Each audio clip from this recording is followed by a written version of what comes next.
అందరికీ నమస్కారం అండి. శ్రీమణిలో స్వాగతం సుస్వాగతం అండి. ఈరోజు మీకు శనగపప్పుని కొబ్బరి తిరుగుడేసి చేసిన కర్రీ అయితే చూపించబోతున్నాను. చూద్దాం రండి. కుక్కర్ పెట్టుకోవాలండి. ముందుగానే ఒక గ్లాసుడు పచ్చిశనగపప్పుతో చేసేదండి ఇది. పచ్చెనగపప్పు ఒక గ్లాసుడు కడిగేసి శుభ్రంగానే ఒక గంట సేపు నానబెట్టుకుని 2 గ్లాసులు వాటర్ వేసుకుని ఉంచుకోవాలి. అలా వేసుకుని ఉంచుకున్నానండి నేను. ఇప్పుడు దీన్ని ఒక 6 విజిల్స్ అయినా రానివ్వాలి. ఉడకాలండి, మెత్తగానే ఉడకాలి. అదే కొద్దిగా మరీ మెత్తగా అయిపోకుండా కొంచెం లైట్ పదును ఉండేటట్లు. అదే పొడిపప్పుకి ఎలా వండుకుంటాం అలాగండి. ఒక 6 విజిల్స్ రానివ్వండి. తర్వాత ఇందులో కొబ్బరి తిరుగుడు, పచ్చిమిరపకాయలు వేసి ఉడకబెట్టుకోవాలి. కొద్దిగా పసుపు, ఉప్పు, కారం వేసుకుని తర్వాత తాలింపు వేసుకోవాలి. ఇదిగోండి కావాల్సిన పదార్థాలు: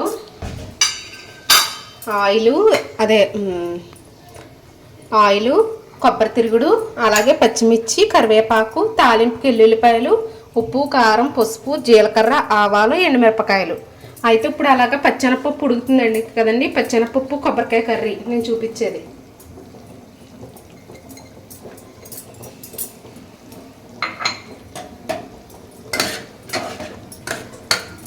అలాగే ఇందులో కొన్ని పచ్చిమిరపకాయలు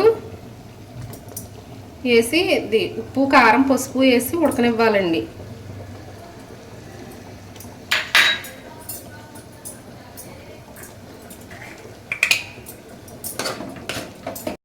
పసుపు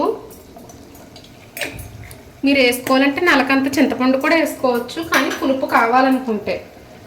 నేనైతే వేసుకోవట్లేదు. ఉప్పు,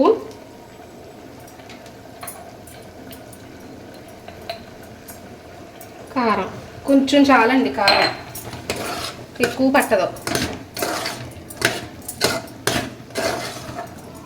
దీన్ని ఒక 10 మినిట్స్ పాటు మగ్గనివ్వాలి. ఈ కొబ్బరి తిరుగుడులో, పచ్చెనపప్పు కొబ్బరికాయ కర్రీలో చాలా టేస్ట్ ఉంటుందండి కూర. మా అమ్మమ్మ చేసేది, మా అమ్మగారు.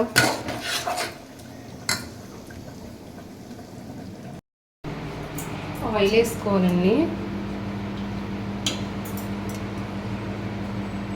కొంచెం ఆయిల్ వేసుకుని ఎల్లిపాయలు,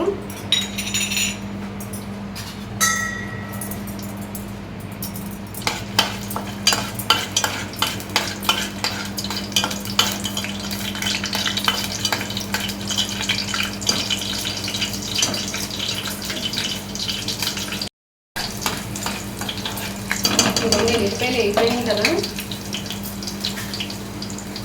కొంచెం ఆవాలు, కొంచెం జీలకర్ర, కొంచెం కరివేపాకు.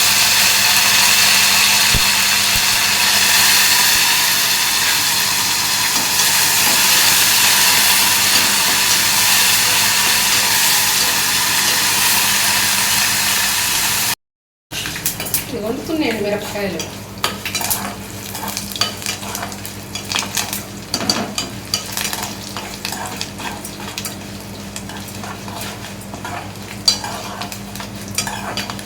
అయిపోయింది కదా. ఇప్పుడు ఇందులో ఉప్పు వేసేసుకోవాలి.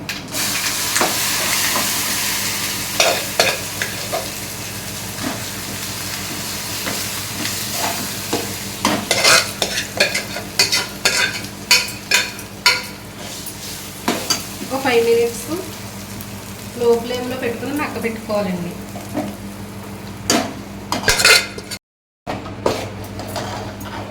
ఇదిగోండి కొబ్బరికాయ శనగపప్పు కర్రీ అయితే రెడీ అయిపోయింది.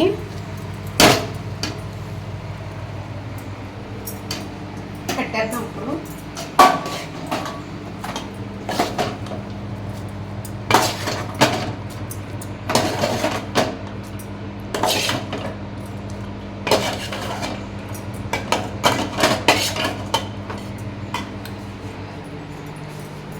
ప్లీజ్ సబ్స్క్రైబ్ చేయండి, షేర్ చేయండి, లైక్ చేయండి.